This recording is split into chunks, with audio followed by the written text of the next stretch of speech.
Olá! Hoje o nosso encontro é com Rodrigo Mendes, fundador do Instituto Rodrigo Mendes, direto dos estúdios da Band, aqui em São Paulo.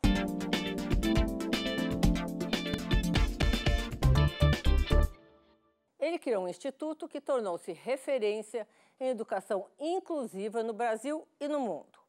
O objetivo é possibilitar que toda pessoa com deficiência tenha uma educação de qualidade na escola. Vamos falar agora com Rodrigo Mendes, fundador do Instituto Rodrigo Mendes. Quando você começou esse instituto, quais foram as dificuldades que você enfrentou no começo? Quais foram as barreiras maiores? Isso faz quantos anos?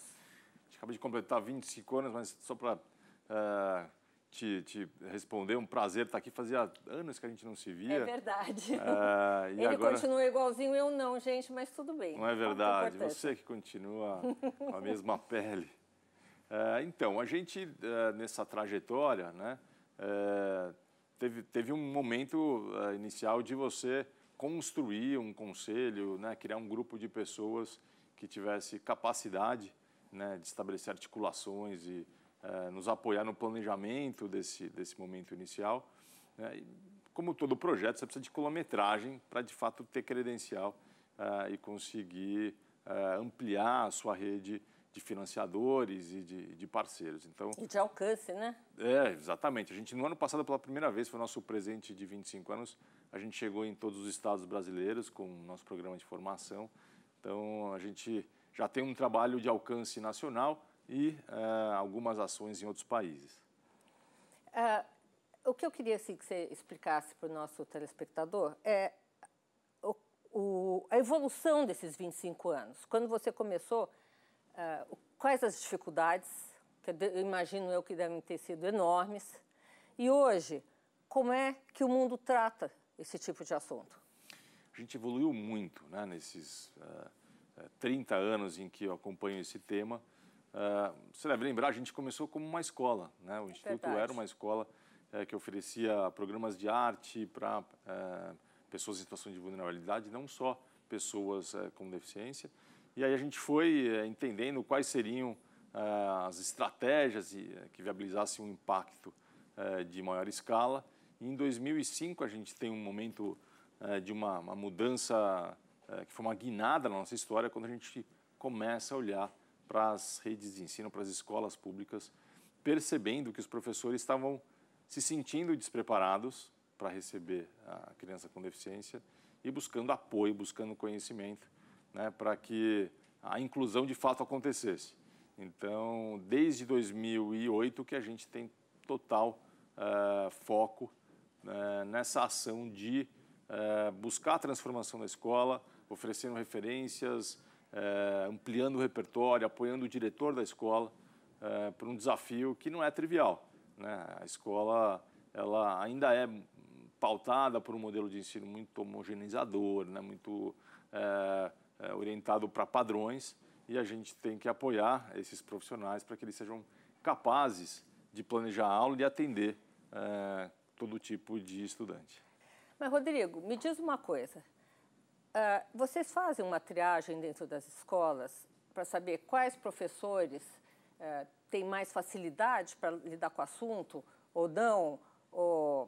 Enfim, são seres humanos, né? Tem gente, cada um tem uma habilidade. Como é que é esse olhar? Bom, a gente entende, Sônia, que a equipe pedagógica precisa se transformar, né? Então, a gente olha para toda a equipe. E a gente percebe que os melhores resultados acontecem quando existe um trabalho colaborativo, quando as aulas são planejadas por meio de um processo de parceria entre cada profissional, né, de forma que a experiência de cada um traga ideias e eles ampliem aquilo que eles levam para a sala de aula. Então, nosso objetivo é transformar a escola toda. Todo o grupo técnico, docente, todo docente. Mas existe, eu só queria assim, ver se tem algum exemplo, alguém que não se encaixa nesse modelo, que tenha dificuldade. Não é natural, o que faz? Não é natural a gente, né, encontrar professores que, inclusive, têm dúvidas se é possível a gente atender com qualidade a criança com deficiência. Então, o processo começa com uma desconstrução, né?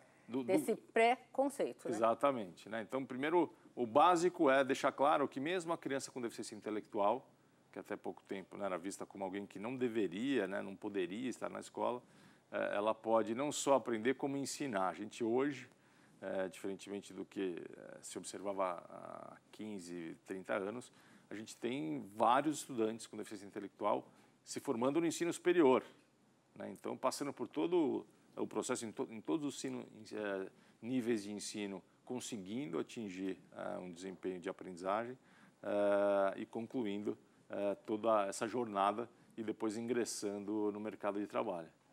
Vocês formataram algum método durante esses anos para entrar dentro das escolas e implantar? O que nesses anos se mostrou errado e o que se mostrou assertivo? Ótimo. A gente tem várias metodologias formativas. Em geral, a gente, desde o início, né, de um curso, coloca o professor para pensar sobre a sua realidade. Então, a gente apoia esses profissionais a fazerem um diagnóstico sobre a escola, né, e já eles mesmos tendo que criar propostas e intervenções para mudar a realidade da escola, né? Então, acho que coisas que deram certo. Em primeiro lugar, colocar diferentes perfis para se formarem juntos. Os nossos cursos, em geral, atendem quem está na ponta na sala de aula, alguém da gestão escolar, e a gente traz representantes da Secretaria de Educação para acompanhar esses programas. O que não dá certo é a gente, por exemplo, imaginar que é possível se criar tipos de metodologias por tipo de deficiência.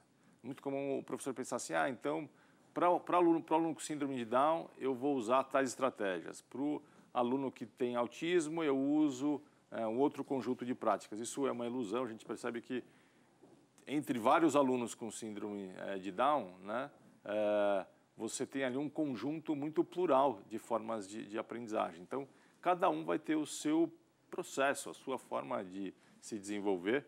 Então, o que existe são diferentes maneiras de se relacionar com o conhecimento e a gente precisa entender que o professor, conforme ele vai conhecendo a história do aluno, ele vai entendendo quais são, né, as suas potencialidades e a forma como ele aprende.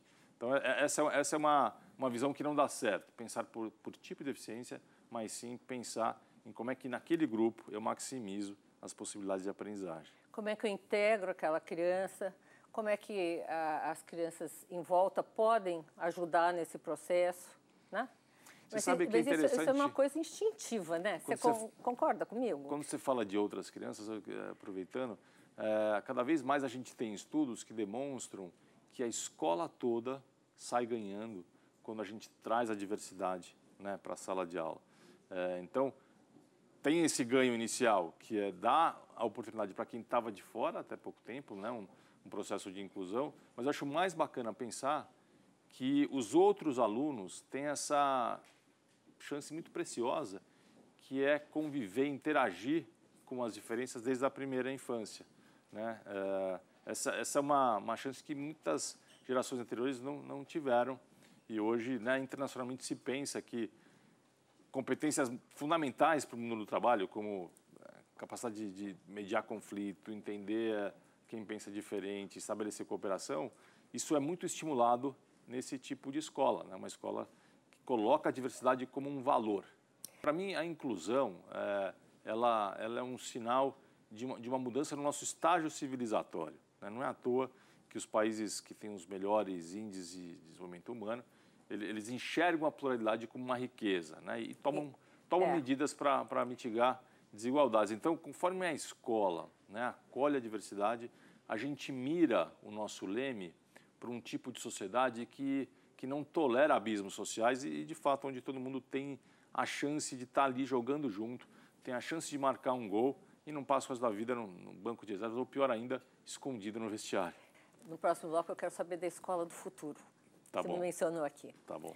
Bom, gente, no próximo bloco continuamos com a nossa conversa com o Rodrigo Mendes. O Show Business volta já já.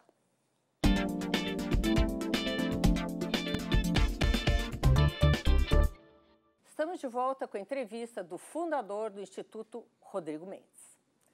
Rodrigo, cá entre nós estamos aqui pensando sobre a escola do futuro, como é que ela vai ser, mas antes disso, eu queria te perguntar, existe alguma grande diferença na aceitação, no método de ensino entre as escolas privadas e escolas públicas? Essa questão da inclusão ela tem acontecido de uma forma mais intensa nas redes públicas. Né? A escola privada, ao longo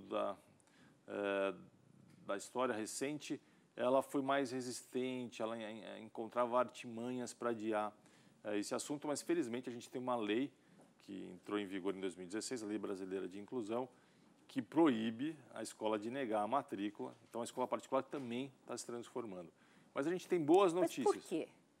A escola particular, na minha cabeça, eu achei que a escola particular pudesse, por ter mais recursos, pudesse facilitar essa questão, e não, né? Não, porque ela se via num espaço onde ela deveria ou poderia ter o direito de escolher os seus alunos, né? E, no fundo, uma escola particular, para ela exercer esse papel, ela precisa de uma autorização do Ministério da Educação e, consequentemente, ela precisa seguir as diretrizes nacionais estabelecidas pelo Ministério, enfim, pelo nosso... Que são boas? Vocês acham que são bem feitas, bem montadas? A gente tem hoje uma legislação voltada a esse público muito avançada.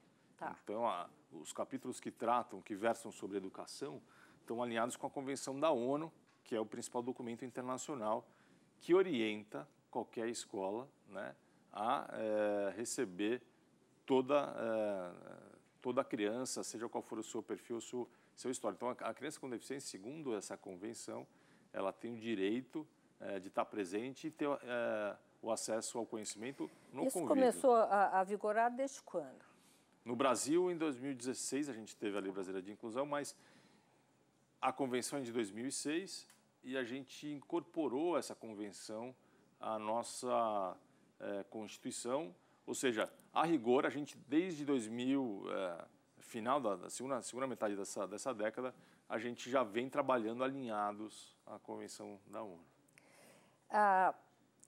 Em termos de mundo, né? Qual o país mais avançado nesse sentido? Isso era uma curiosidade minha, né? Há cerca de 12 anos eu comecei esse meu trabalho de peregrinar pelo mundo em busca de melhores práticas, achando que eu ia encontrar um país onde, né, esse assunto teria sido resolvido, um sistema de ensino totalmente inclusivo. E, na verdade, o que a gente tem hoje no mundo são regiões, são algumas ilhas de excelência. A gente não pode dizer que tem um país onde a educação é totalmente inclusiva, né? Mesmo países mais ricos, né, eles estão avançando, investindo nisso, mas ainda com desafios. Então, essa é uma questão para o mundo, não é só para o Brasil. Então, é tudo muito recente quando a gente pensa a educação em rede, em escala, em como garantir que todo mundo participe. Passou uma outra coisa agora pela minha cabeça, seguinte, em relação às famílias, né? O aluno que é bem aceito na família deve ter muito mais força e mais autoestima para poder se desenvolver na escola. E o que, dissimuladamente, muitas vezes, não é tão aceito pela família, ele provavelmente tem mais dificuldade. Vocês conseguem notar isso numa sala de aula? A família, a relação entre a família e a escola é uma das variáveis, né, fundamentais para a gente conseguir apoiar e desenvolver um trabalho consistente de inclusão. Então, se a família não consegue prover esse apoio que se espera, né, a escola tem um papel no sentido de trazer a família para o diálogo, de apontar, né, o quanto o acompanhamento, o cuidado, a observação por parte dos pais é fundamental para que a criança também consiga alcançar o seu melhor. E vocês têm normalmente sucesso nessas iniciativas? A gente consegue... De incluir a família? Sim, né, em várias das nossas formações, né, a gente acompanha os professores com projetos que têm como objetivo trazer a família para a escola, envolver os pais inclusive na fase de planejamento das atividades, e isso muda a perspectiva do estudante. Você consegue lembrar algum caso aqui de sucesso? Porque os tristes eu não quero mais saber, não. O de sucesso. A gente tem... De uma família, enfim, com problemas em aceitar a deficiência do seu filho, né? E ela ter sido transformada. A gente teve uma pesquisa que a gente fez sobre uma boa prática, em que a família não acreditava, né, o filho tinha um transtorno, e a família não acreditava que ele conseguiria completar todo o ciclo da educação básica. E foi por meio de uma conversa contínua entre a gestão da escola, né, os pais, e uma mediação por parte de profissionais, né, dos quais a gente fazia parte, que os pais mudaram, né, entenderam que eles tinham que apostar no seu filho e que o filho teria condições de criar autonomia. Então, a gente tem centenas de casos. Quem tiver curiosidade pode visitar nossa plataforma, chama diversa.org.br, e lá a pessoa vai encontrar .org.br. Tá. Lá, né, a gente tem um acervo de exemplos de práticas, de projetos que envolveram as famílias, de secretarias de educação que mudaram a política pública do seu território. Então, é um espaço para o professor, para a família e para os gestores conseguirem ver exemplos e criarem os seus próprios projetos. Dentro das 3 esferas de poder no Brasil, poder não, enfim, de administração, União, Estados e municípios, qual lida melhor com esse tema? Então, a gente tem, em geral, né, o ensino fundamental, a educação infantil e o ensino fundamental estão sob responsabilidade dos municípios. Parte do ensino fundamental e grande parte do ensino médio está sob responsabilidade do nível estadual. E a gestão federal é fundamental para dar as grandes diretrizes. Então, a gente precisa envolver essas 3 esferas e a gente já tem casos muito emblemáticos de inclusão, desde a educação infantil até o ensino superior. Então, eu diria para você que a gente está se desenvolvendo e avançando, pensando nessas 3 instâncias. Dentro do Instituto, como é que você administra? Quantas pessoas trabalham? Como é que é formado o conselho? Como é que vocês organizam os recursos? Bom, a gente tem uma equipe formada por técnicos, né? Pessoas que vêm da área da educação, da psicologia, pessoas que têm conhecimento aprofundado sobre esse assunto. A gente trabalha por programas, né? Cada programa tem a sua equipe, o seu líder. Hoje a gente está com 18 pessoas focadas aqui em São Paulo e a gente tem consultores, né, que se espalham aí para outras regiões conforme a gente vai tendo os cursos, as formações em várias partes do Brasil. E a gente tem um conselho muito engajado, né? Tem um trabalho contínuo de captação de recursos, de viabilização das nossas ações. A gente, nos últimos 3 anos, vem criando um fundo endowment, pensando na perpetuidade, na nossa capacidade de ter uma independência financeira em relação aos principais programas. Então, as coisas estão indo bem, graças a essa somatória de esforços. Eu gostaria muito de saber, assim, em termos de custos, né? É um custo muito alto manter um instituto desse? Que tipo de empresa apoia esse tipo de iniciativa? Aonde esse endowment é uma coisa maravilhosa, é o único que eu conheço formado hoje que sustenta. O país é um do SOS Mata Atlântica, que foi muito bem feito. E para o telespectador que não sabe, o endowment é um fundo onde o dinheiro aportado permanece ali para sempre e a instituição vive desses recursos permanentemente. É uma coisa para você não ficar a cada ano tentando obter recursos para a continuidade dos seus projetos. Obviamente, você tem um projeto ou outro, são coisas à parte, mas o central já é bancado e você vai pensar em fazer o melhor e não ficar pensando em como arrumar dinheiro. Esse endowment já foi formado, já tem gente contribuindo, já atingiu o teto que vocês querem? Ele tem já 4 anos, né? Então a gente vem aí estabelecendo metas anuais de captação. Tá indo muito bem, eu diria, Sônia. A gente imagina que em 3 anos a gente já vai ter uma autonomia de financiar os programas-chave com rendimento real, né? Preservando o principal, de forma que a gente dedique o esforço de captação para novos projetos, para inovação, para investimento na própria equipe. Então, a gente quer também ser uma fonte de inspiração para as outras organizações, né, do setor social também criarem seus endowments.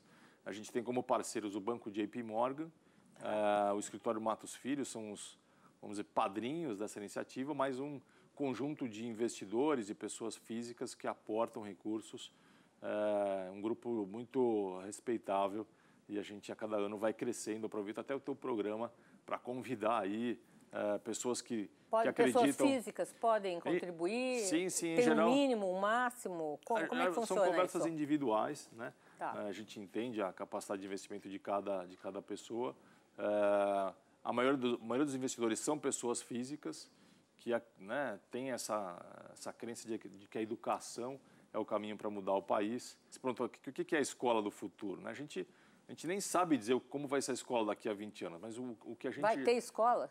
Então, a gente imagina que sim, mas o que a gente já sabe é que a escola ela precisa se reinventar no sentido de repensar o papel do professor, né? Aquele professor da nossa época, Sônia, onde o professor ele era o detentor do conhecimento, o emissor, né? Daquilo que a gente precisava absorver em aulas em pacotes de 50 minutos, com fileiras de carteiras, as pessoas concentradas. Isso não existe mais, né? O que faz sentido hoje é o professor ser um mediador, né? Alguém que acompanha, alguém que é uma referência, alguém que dá caminhos para o próprio estudante desempenhar um papel muito mais agora de pesquisador do que alguém que fica acumulando, absorvendo conteúdos. E nesse sentido, né, a escola cada vez mais traz para o seu conteúdo curricular competências socioemocionais, né? A escola tradicional, essa escola já ultrapassada, ela era muito focada em conteúdos ligados à questão da cognição, né, da leitura e da capacidade de se calcular. Hoje em dia se percebe que essas outras competências que eu vinha falando, empatia, tolerância, etc., são tão valiosas quanto. E para isso você tem outras estratégias, outras talvez formas. Mais, né? Talvez mais, porque com o sistema de você dar Google em qualquer coisa, ali estão todos os dados que você precisa. O que você precisa é alguém que interprete aquilo com sensibilidade, intuição, conseguir transformar aquilo em outra coisa, né? Mas, sem dúvida, essa escola do futuro ela vai precisar ter como um princípio de existência, como um valor inegociável, o respeito e a visão de que a diversidade precisam estar lá convivendo e dando a chance para todo mundo se desenvolver, né? Acho que o mundo vai melhorar quando a escola inclui todo mundo. Eu também acho. O mundo vai ser bem melhor, já está nesse caminho, né? Interromper você só mais um pouquinho. Tem mais conversa logo mais com o Rodrigo Mendes, fundador do Instituto Rodrigo Mendes.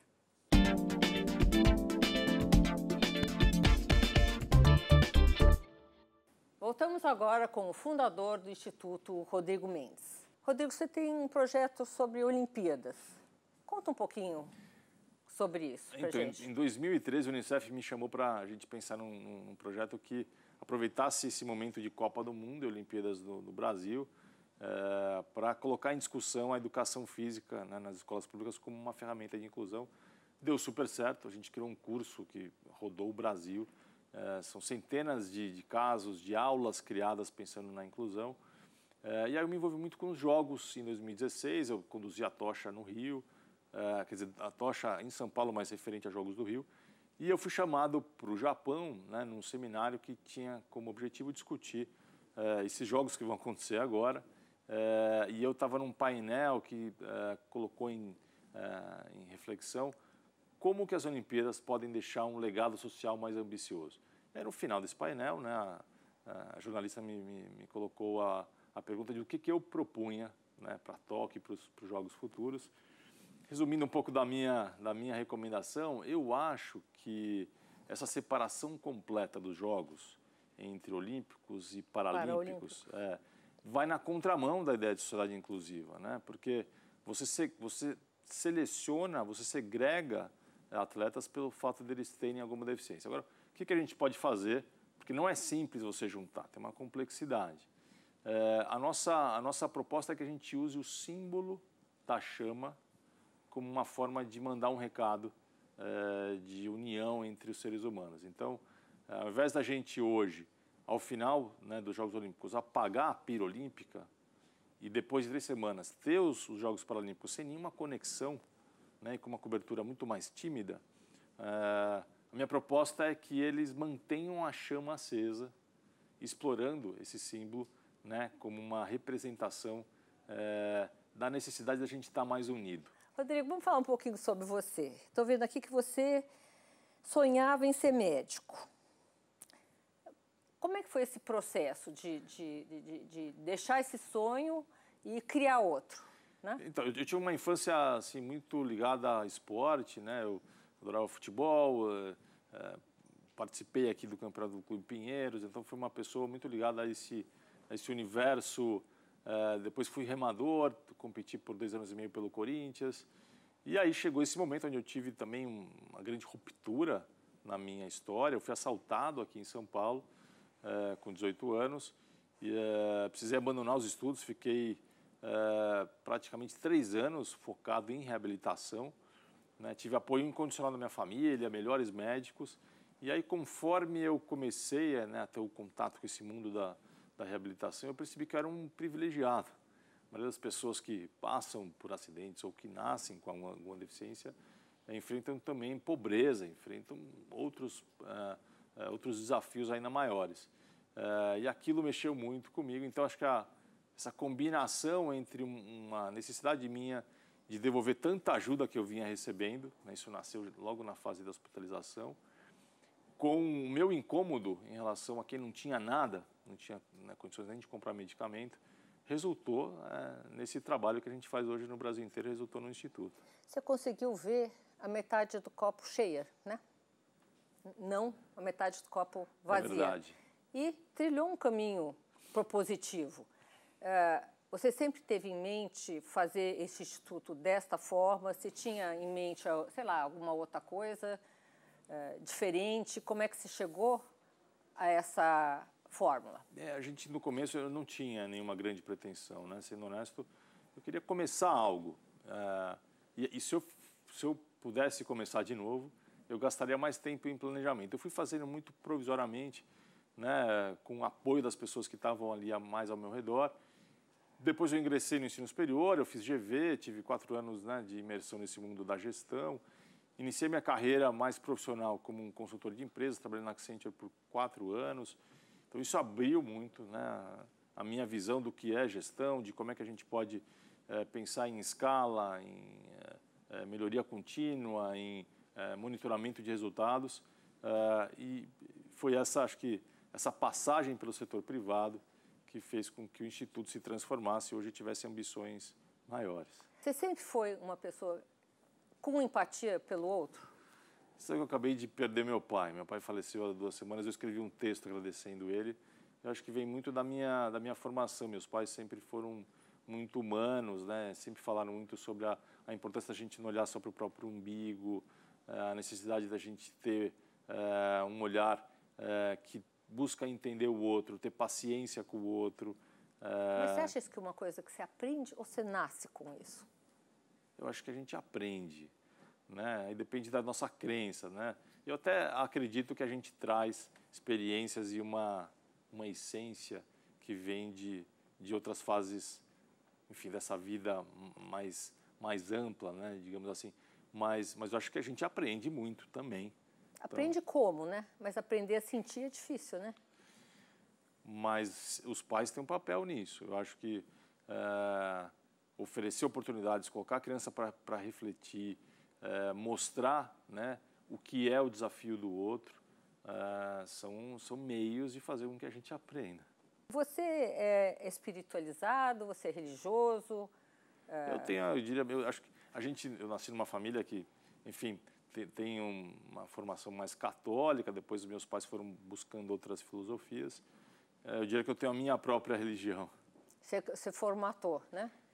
Acho que fui buscar em várias fontes, eu tenho a minha maneira, acho que individual, de pensar sobre o transcendental, aquilo que a gente não consegue explicar, e com isso buscar uma paz interior.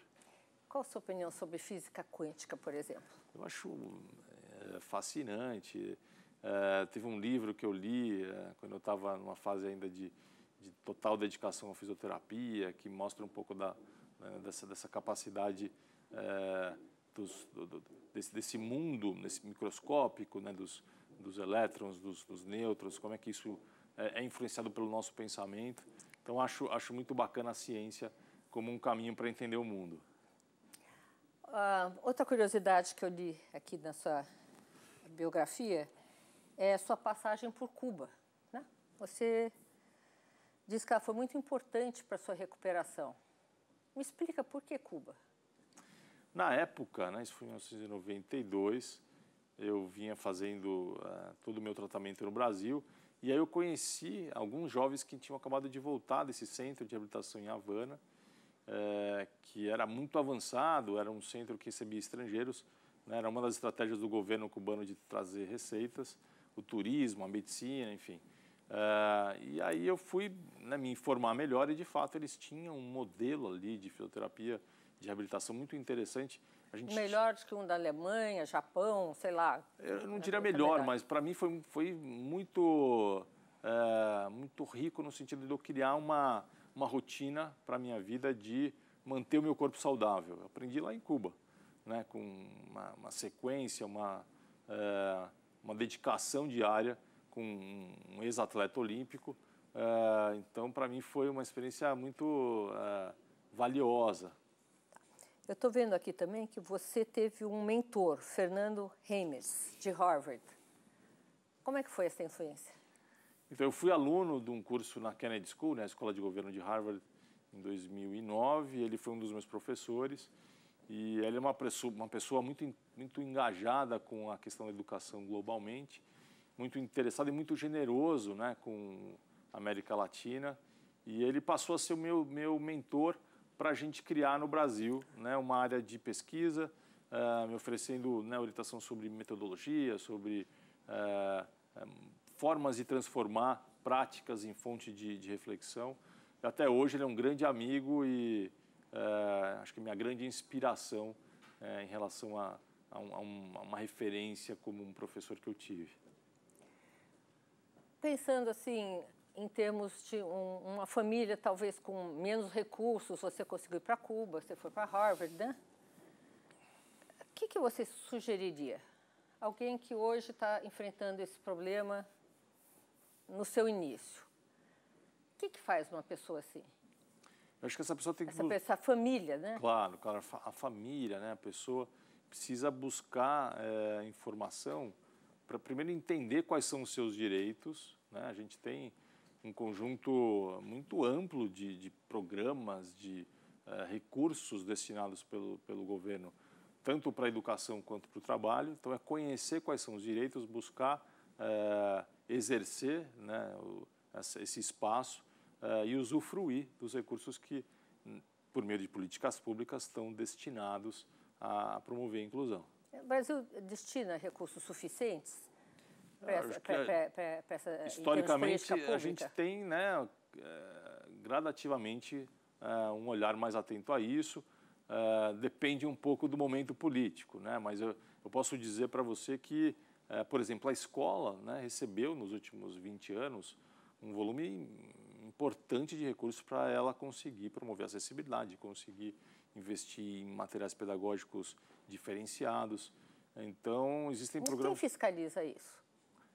É papel, acho que, da própria sociedade, quando a gente pensa em controle social, avaliar, né, se os recursos estão sendo destinados e qual tem sido o resultado disso. Então, acho que é um papel tanto do Estado quanto da sociedade civil acompanhar e buscar eficiência, buscar desempenho no uso do dinheiro público. Então, uma família que possa aqui estar nos assistindo hoje, ela tem que saber que ela tem os direitos, né, de buscar isso, ela pode fiscalizar isso na escola, onde o filho está, pedir dados, né, Que são o direito dela. Sim, eu queria até aproveitar para reforçar essa mensagem para as famílias que têm dúvidas, né?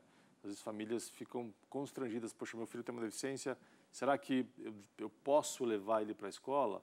Né? Não só pode, como deve. A escola é o espaço onde a criança vai conseguir se desenvolver, né? E se por acaso a escola negar a matrícula, seja escola privada ou particular ou pública, essa família deve recorrer ao Ministério Público, né? E ela vai ser protegida, existem mecanismos que vão garantir esse direito. Bom, Rodrigo, já estão ali me chamando a atenção. Temos que terminar. Ficaria horas aqui conversando com você. Obrigado, eu acho esse tema muito importante. É bom que as pessoas se conscientizem, tomem pé disso e ajudem no que possam, tá? Obrigado, foi um prazer estar de volta. Um prazer estar aqui. E o Show Business de hoje termina por aqui. Eu, Sônia Raci, tenho um encontro marcado com você na próxima semana, aqui nos estúdios da Band, em São Paulo. Até lá!